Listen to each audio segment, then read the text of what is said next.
Okay, and we are recording. Okay, thank you so much.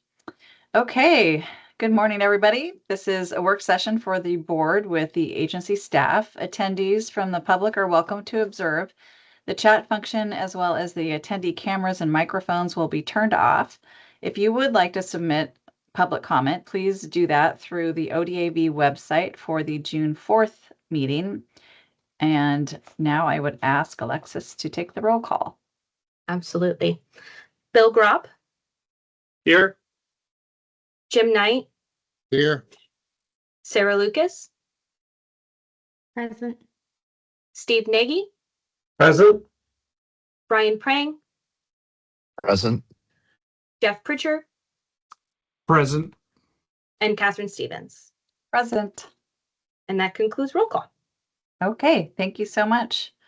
Okay, we are going to hear from staff today on the Aurora Master Plan and Planning Update. Good morning. Can you hear me okay? Yes, we can. Alrighty. Well, good morning, Chair Stevens and members of the board. Just a quick update or a quick introduction from me before Brandon goes into the presentation. And I want to introduce Brandon. He is our aviation planner. He has been involved throughout the master plan and we'll be providing an update on our work in coordination with the master plan. But first, a couple of things. Our findings are in draft form, and we look forward to presenting them to the board and to the public in a future meeting. But we won't be getting into specifics today. And I just want to state that we are on track to bring the master plan to the board for adoption in a meeting later this year. And with that, Brandon, away. All right. Thank you, Tony. Hopefully you all can hear me. Let me know if you can't. Hearing nothing. Yeah, Chair Stevens and Vice Chair Nagy and the other members of the board, thanks for giving us a bit of your time this morning just to give you a quick update, like Tony said, on where the Aurora State Agency Coordination, or SAC, findings of compliance are at. So let's go to the next slide, Alexis. So yeah, why? The first question. In short, the board is tasked with ensuring that ODAV carries out actions in compliance with the 19 statewide planning goals. So that's kind of the foundation of the whole statewide planning program. And then at the same time, to also be compatible with the acknowledged comprehensive plans of the affected jurisdictions. So this is kind of the aim of the State Agency Coordination, or SAC, program. Next slide. So I won't read through all these sections of code, but this is just a quick summary highlighting that just like ODAV, local jurisdictions have a responsibility to recognize airports through their land use planning, so their comprehensive plan and their zoning documents, right? And to promote continued safety and operations of public use airports. So while ODAV is required to ensure that their airport master plans are compatible with the local planning documents, there's also a requirement for governments to reflect what's shown in those, approved airport master plans. So a quick note on the guidebook, just a quick aside here. So I believe this has been discussed at board meetings in the past, and I know it's been discussed internally, but this SAC process has reminded us once again that the airport compatibility guidebook, which is one of our best tools to help guide jurisdictions into compliance with state laws and guidelines related to aviation. It has not been updated since it was first adopted in 2003. So this is one thing that I think we could do to help streamline the SAC process for future master plans. So this is just kind of a quick aside to highlight that, this is something that we, are planning on updating in the future, just to, be more reflective of changes in the aviation world, both in technologies and new state laws, and kind of iron out some of the kinks that or points of confusion that have been in that guidebook since it was written, and adopted 23 years ago. So just a quick aside on that. Next slide, a quick note on the coordination procedures. So OAR 738 Division 130, that's the state agency coordination program rules for ODAV. And part of this process involved sending a copy of the final draft of the master plan to the 6 affected jurisdictions and NPOs, or metropolitan planning organizations.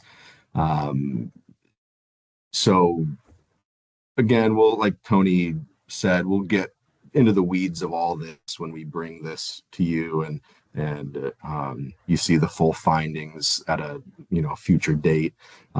Just to give you a summary of kind of the coordination so far with the jurisdictions, we did not receive responses from Barlow or Metro, so the Portland area regional planning organization, because Wilsonville is part of Metro, so they were included as well. So we did not get responses from them, so therefore, we could deem that the plan was compatible with those jurisdictions, acknowledged comprehends per the coordination procedures and our rules. And then we did get responses from City of Aurora, City of Wilsonville, and then the 2 counties, Clackamas and Marion County. So we've had some communications with them as part of this coordination procedures. And again, we'll kind of get into the weeds of that process when we actually go through the findings altogether. Okay, so that brings me to the next slide, where we're at right now. So we've prepared a draft of the SAC findings of compatibility. We're currently finalizing the draft. Don't have anything to share quite yet, but I think it'll be in the semi-near future. I think it's safe to say that you all will see a copy of that, so stay tuned. And then one pertinent note we want to highlight here is kind of separately, the Department of Land Conservation and Development, or DLCD, they're currently working with state agencies, including our department, to adopt new SAC agreements. Most of these have not been touched in around 35 years, the early 90s at the kind of earliest. So this is just kind of another thing to note, that an update to the current SAC agreement will, I think, maybe speed up and kind of streamline this process for future master planning efforts. It doesn't really change where we're at with this plan, but just a quick note on that. Okay, next slide. What's next? Like we've said, in accordance with the coordination procedures of the SAC program, staff will be presenting the draft findings to the board for deliberation and adoption at a future board meeting. The findings will take kind of the form of a staff report, basically. And so you all will be given the chance to review the report, ask questions, and deliberate, and make revisions if necessary, of course. And it'll be, part of a public meeting, so the public will be able to weigh in as well. And then, that's, one of the kind of final parts of adopting the Aurora Master Plan as a whole. So you would, yeah, adopt the findings as part of adopting the master plan is the idea. Okay, and the next slide. Let's see. Yeah, today was just meant to be, kind of an update for where we're at. If you have questions about the findings, just keep in mind they're in draft form. We don't really have much to share about them specifically at this point, but we just kind of wanted to give you an update for where we're at. Yeah, so any questions or comments in the meantime? Yeah, Brandon, I just will start, and then Jim, I'll go to you. So I'm curious of the cities and counties now that are providing comment, and and as part of that work to adopt the master plan into the other transportation and planning plans. Mhm. Have those entities all been involved in the Aurora master planning efforts and meetings, I would say specifically, so that they're actually up to speed on the work that's already been done? Or are you having to Yeah. go back and do kind of fill in the blank information for them? It's a great question, Chair Stevens. These jurisdictions have been involved in the planning process from the get-go, during the PAC meetings and the communications. We've definitely been keeping them in the loop. It's just we wanted to highlight our outreach to them, because that's what the SAC rules dictate. Okay, great. I was hoping that was the case so that we were not having to spend time going back and re-educating or educating people around the process itself and the requirements of the FAA and all those kinds of things. So that's good to know. Jim. Yeah, just a couple of questions. Brandon, how would we know as an agency whether or not the other jurisdictions that are impacted by the master plan, how would we ever know whether or not their own rules are in compliance? Or how would we know that since it's been such a long period of time, how do we know that they're going to accommodate in their own zoning, in their own rules, that the airport is protected? So that's kind of, the crux of this whole process is going through the local planning documents, the comprehensive plans and their zoning, as well as, communicating with their planning staff, and just kind of going through both the master plan and the local planning documents and trying to find where, if things are compatible. And that's kind of, the meat of these findings that you all will see in the future. So you in your presentation, you've said that you've communicated with the other jurisdictions that would be affected. There's not really a follow-up there. So what do we know at this point? Jim, I'm not sure what you mean. There's not a follow-up, but like we said earlier, more details and information on the draft findings and our coordination with local jurisdictions will be shared in a lot more detail in our future meeting. Yeah. Okay. Thanks. One last question for you guys is that when the planning document was first created, was there any instructions or thoughts about how frequent it should be looked at and addressed? I mean, obviously it's been around for a long time and we haven't really, to my knowledge, talked about that document, but were there any instructions that we should be on a periodic basis doing updates to it? Are you talking about the airport land use compatibility guidebook that I mentioned? Yes, correct.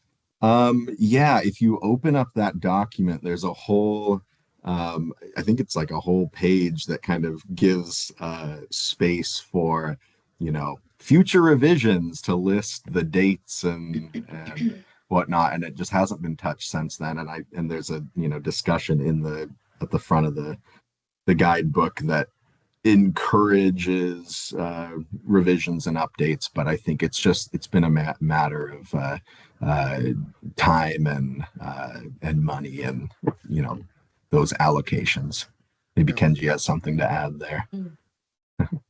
Yeah, Jim, that's been on the to-do list for a very long time. And when it comes down to is just money, right? Money, Sure. because it's a very, very expensive process. And if we had the budget to do that, great. But unfortunately, we don't. So it is something that we do need to address, and we're very aware of that. Yeah, I'm bringing this not to be critical at all, because I totally understand how a document like this could just get buried, and who in the world would want to dive into that unless it was absolutely necessary. What grabbed my attention really was at the very first slide, that our board has a duty, that we've got that we're responsible for that guidebook. And if we haven't looked at it for a long time and we haven't had discussions for a long time, it just makes, as a board member, a little bit nervous about, the statement, you are responsible. And what are the implications of failing those unknown responsibilities? So, Well, and to be clear, I think my statement there was specific to the state agency coordination findings for Aurora. Just trying to highlight the responsibility of both the department and the board to conduct these airport master planning processes in accordance Sure. with the rules. Yeah.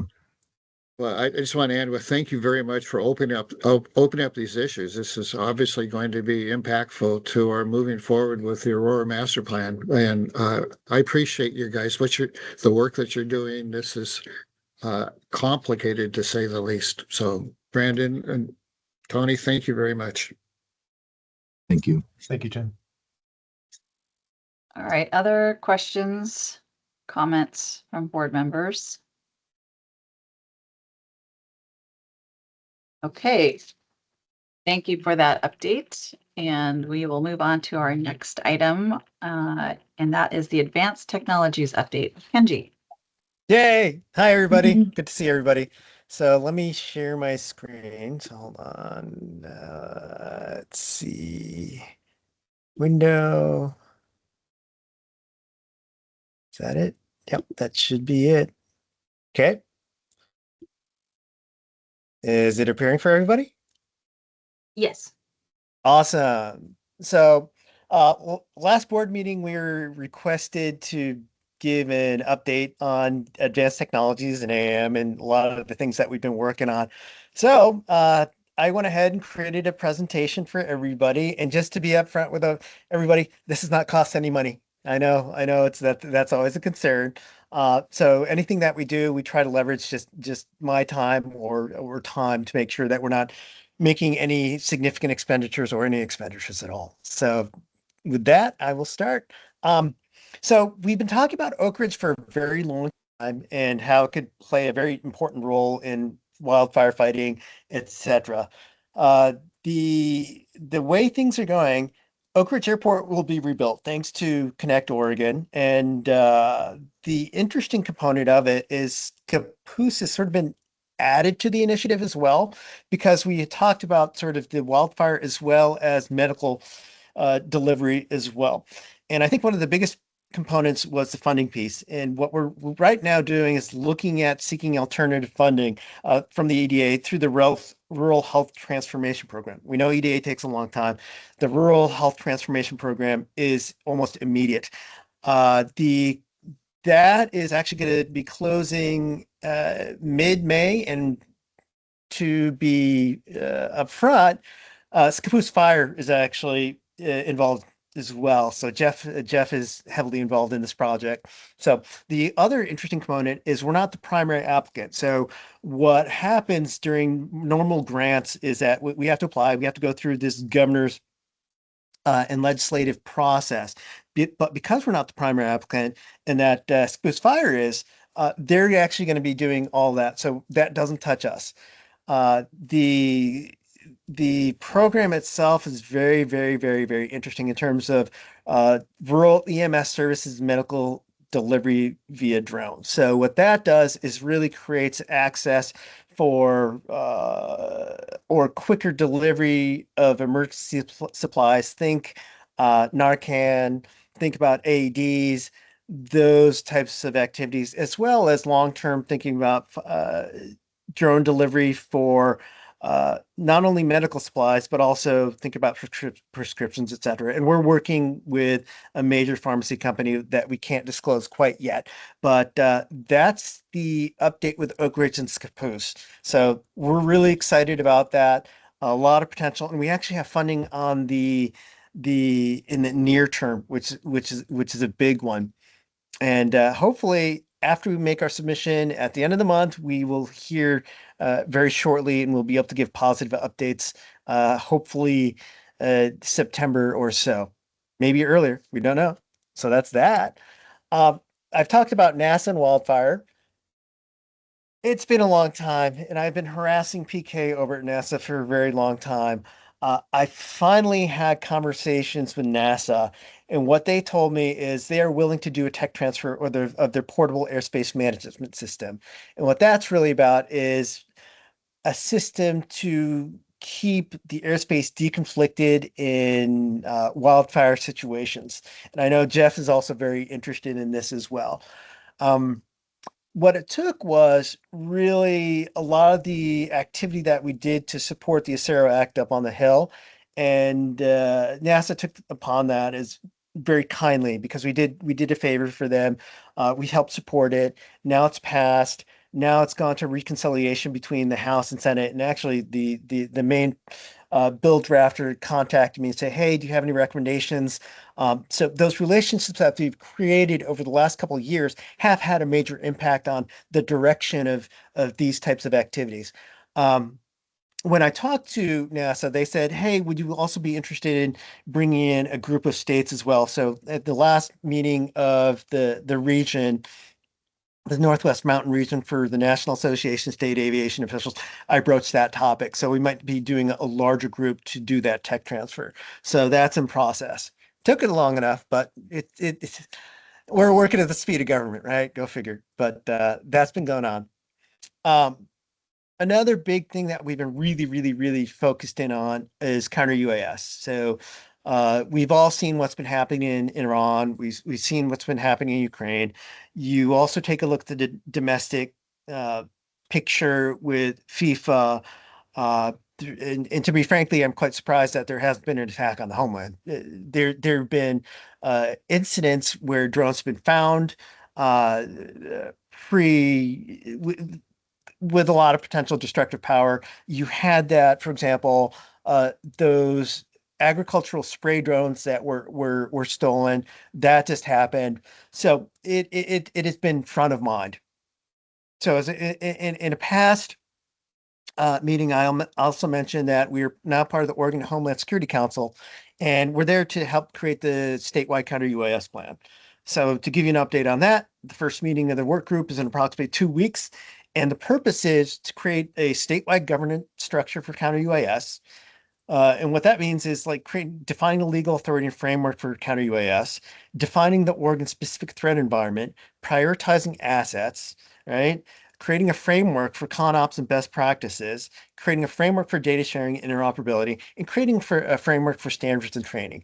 You really have to look at that entire ecosystem to create that structure to make sure that counter UAS comes from a standpoint that is unified and it makes a lot of sense. And a lot of critical infrastructure isn't operating in silos, right? Because um, we need that data sharing to really create that airspace domain awareness, not only for the security aspect, but there's the potential of leveraging that for the commercial side as well, and for the protection of the critical infrastructure that we have. So that's been front of mind. That's in the works, and we're kicking it off.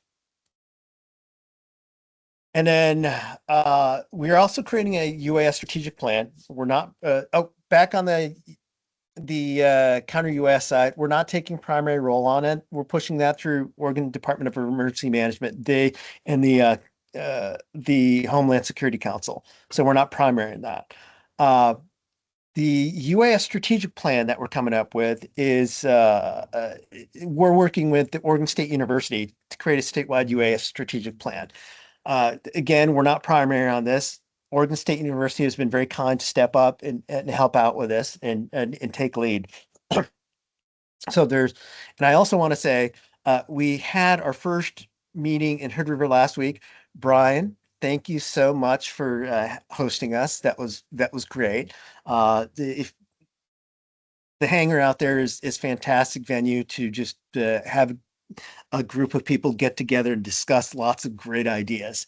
So that happened. Jeff was there as well. And a lot of very influential people in the industry were there as well, which was absolutely critical. So the purpose of this group is to create a work group that creates an information sharing ecosystem.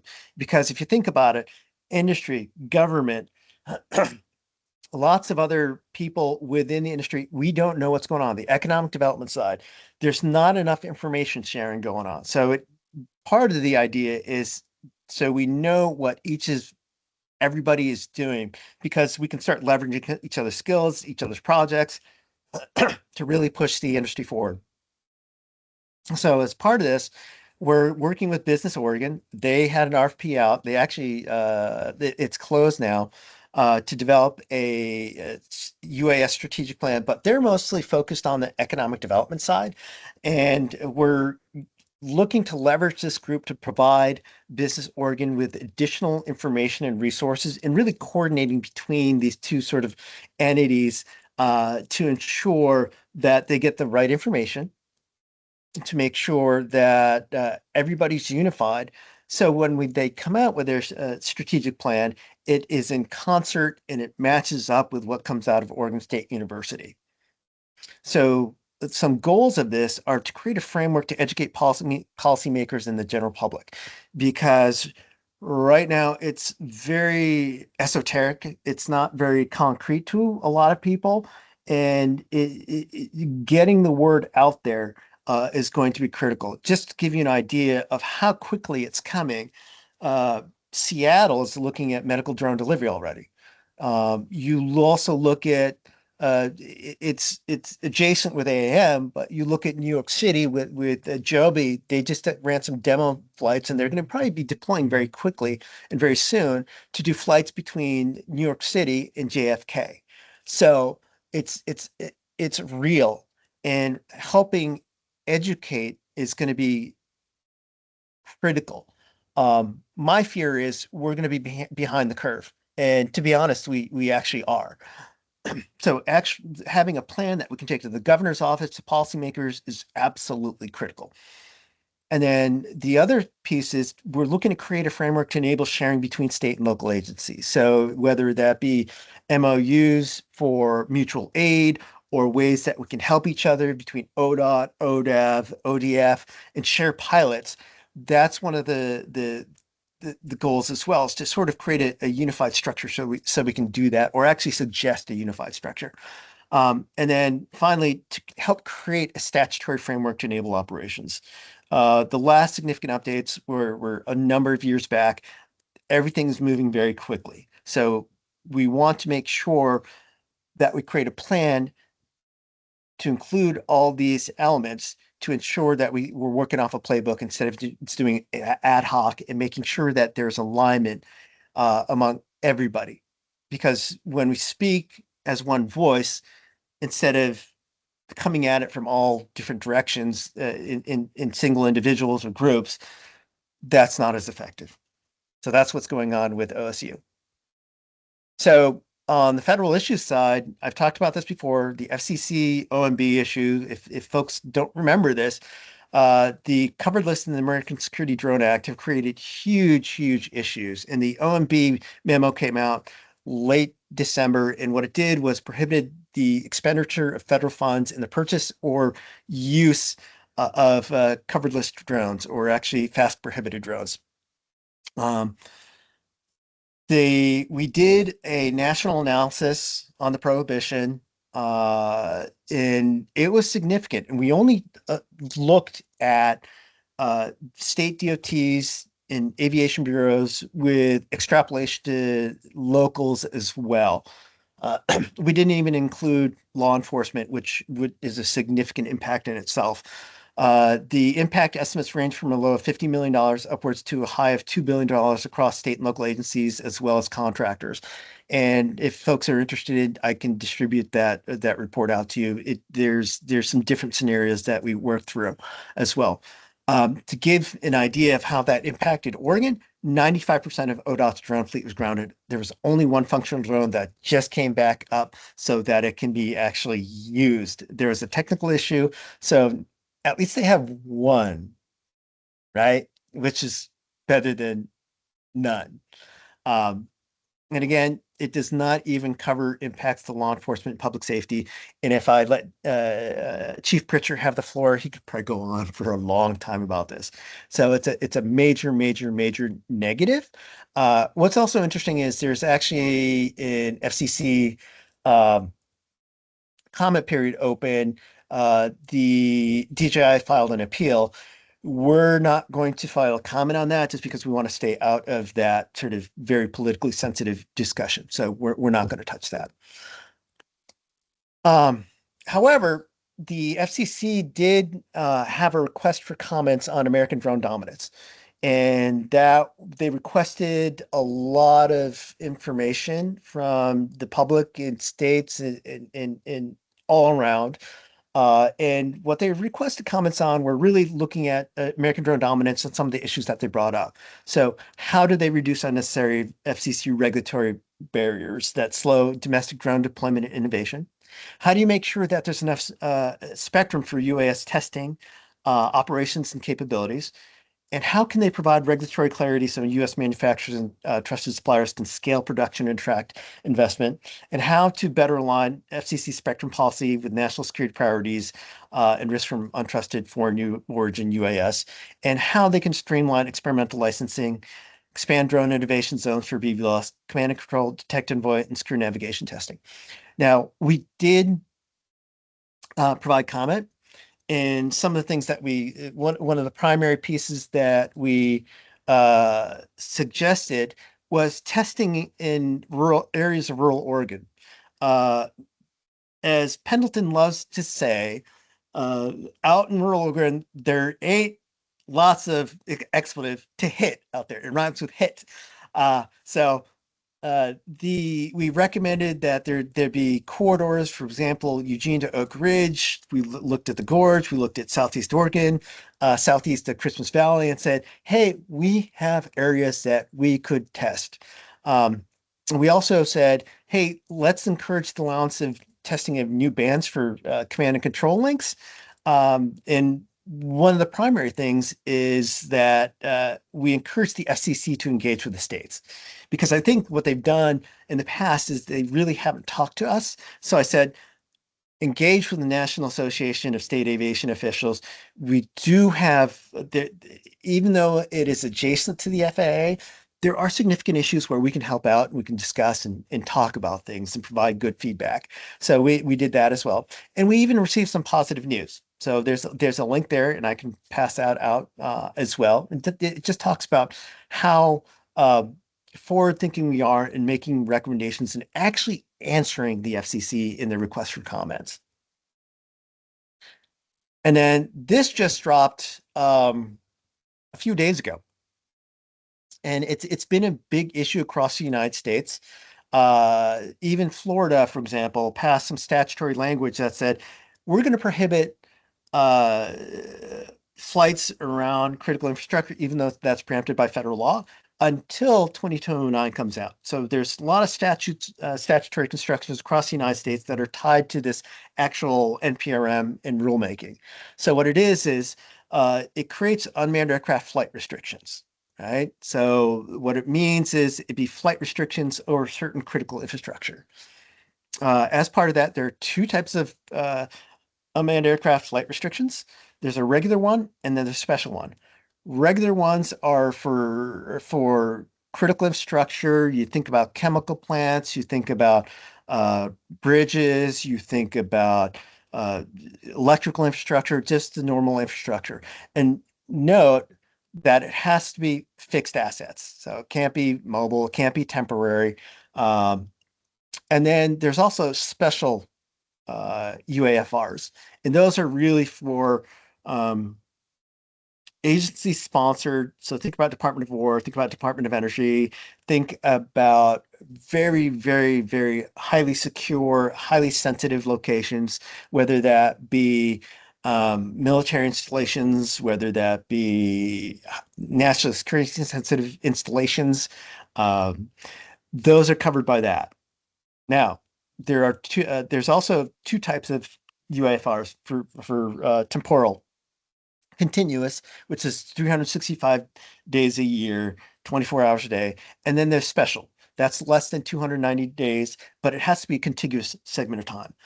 There is going to be oh, by the way, airports are not part of this. They're considered as separate because there's air traffic control, et cetera. There's already a framework for that. There's going to be an application process. It's very, very thorough. The applicants have to be in one category of the many types of critical infrastructure, and it's pretty restrictive.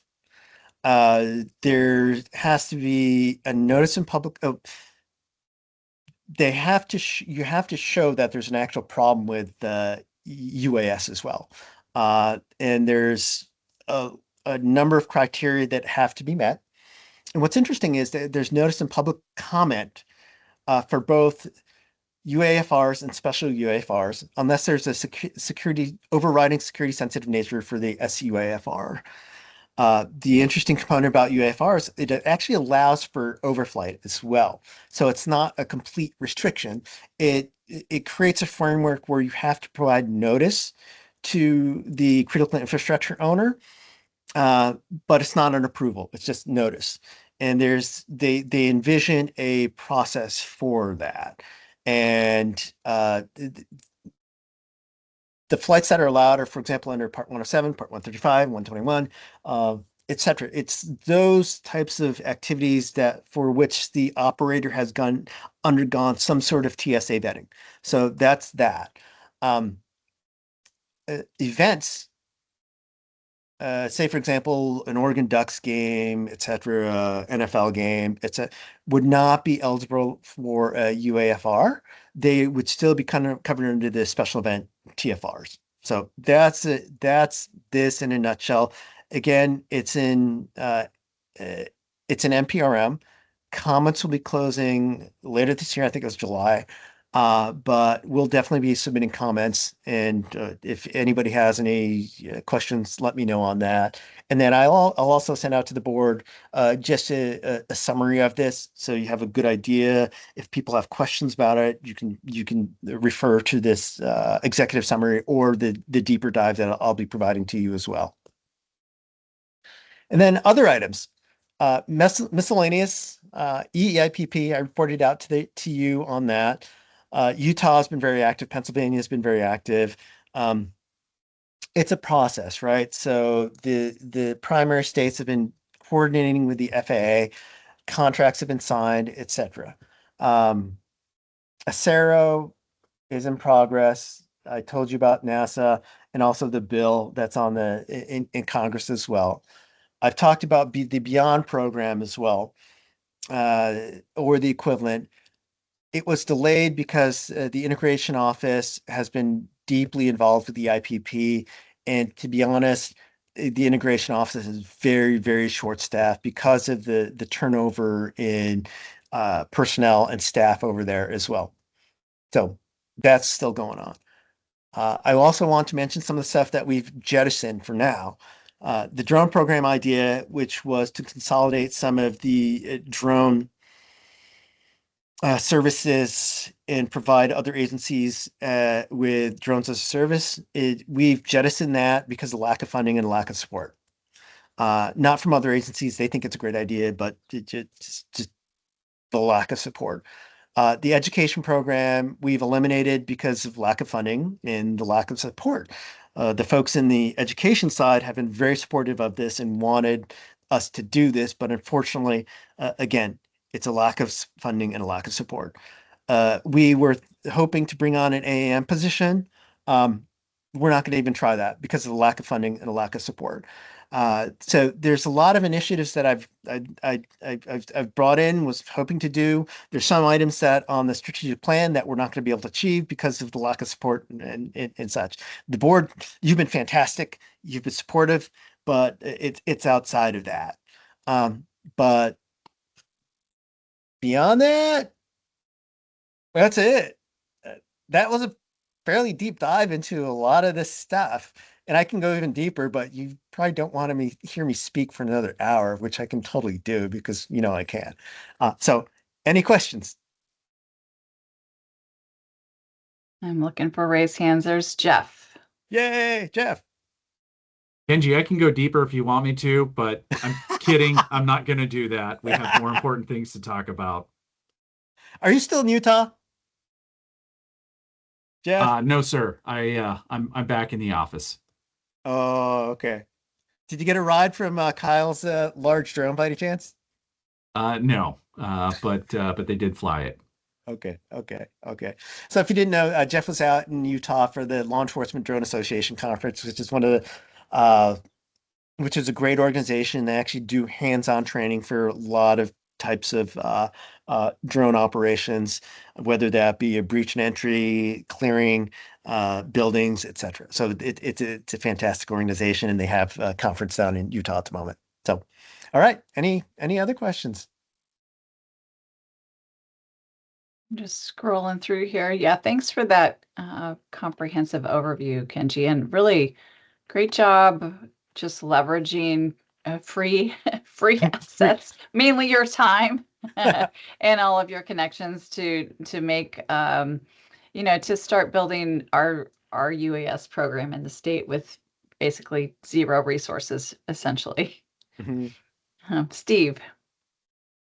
Yeah, I was just going to say thank you, Kenji, as well. And yes, please share either a summary or these with us. I think there are quite a few of us, especially in the commercial service area, who are monitoring and are deeply interested in counter UAS development and technology. And so are just, from a security perspective, would like to stay involved. So please, again, send that information to us as well. Yep, and happy to do that. When we report out from the Homeland Security Council, there'll be some. I think that report will be very useful for the port and airports as well, because of course those are one of the primary areas of concern for counter UAS. So we'll definitely make sure that you stay up to date. Jim? Kenji, what can we do as a board that can provide you more assistance, if anything? How can we help you the most?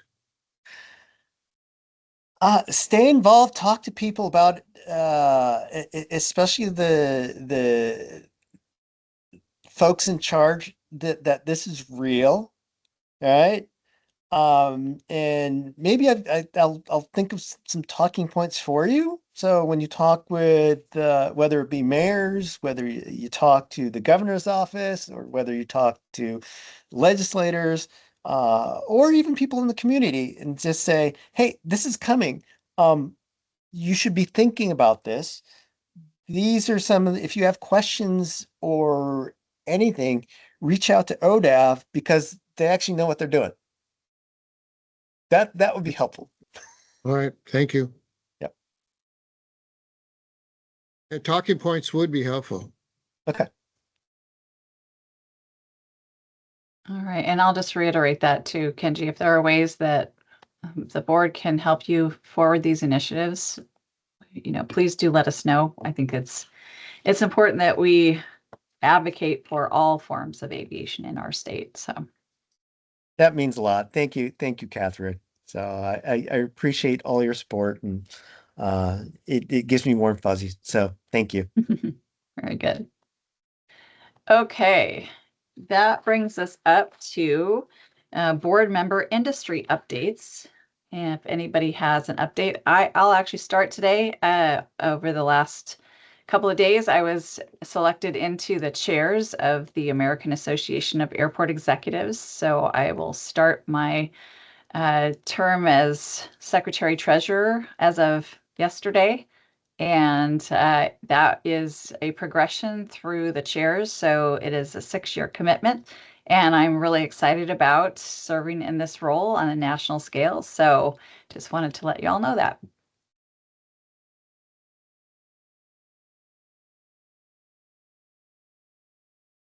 Anybody have additional things to add? Jeff? Yes, ma'am. Like you, in terms of national groups, starting July 1, I will be taking on the role of vice chair for the National Wildfire Coordination's UAS committee. This will be the first time that a non-federal entity or federal partner has been involved in the leadership for one of the several committees that NWCG has. I represent the International Association of Fire Chiefs as the vice chair. And then the last update, starting next week, we will be hosting 23 fire service pilots from Taiwan in Salem at the Department of Public Safety Standards and Training. Kenji has been involved with this project, Oregon Department of Human Services, Oregon Department of Forestry. We have the National Institute of Standards and Technology. They're involved in this project, as are several other fire agencies from around the country. We have Boston Fire, Austin, Texas Fire. We have Orange County Fire Authority, Clackamas Fire is involved, and then of course our agency, Scappoose. But we will be teaching a train the trainer program for the next 2 weeks. So I can report out on that later. Great. I think, Jeff, you're as busy as I am. Kenji. You're muted. Somebody muted me on purpose. Was that you, Alexis?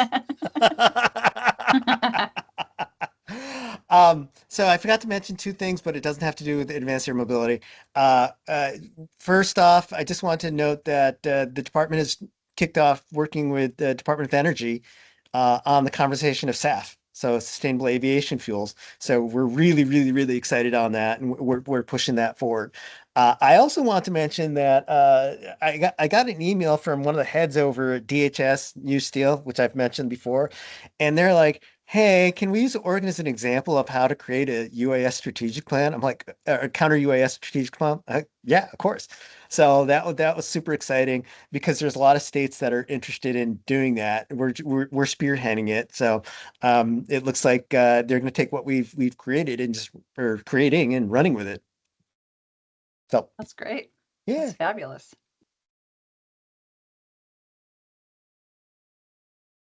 Right. I'm scrolling here to see if any other hands go up. Just congratulations to both Catherine and Jeff. That's big changes. Congratulations to you both. Thank you. All right. Well, with that, then our next meeting date is in person on June 4th at the Tillamook Municipal Airport. And with that, we will adjourn the meeting. Thanks so much. Thanks so much, staff, for those great reports. Really appreciate it. thanks, Catherine. Good to see everybody. Bye. Thanks all. Have a great day.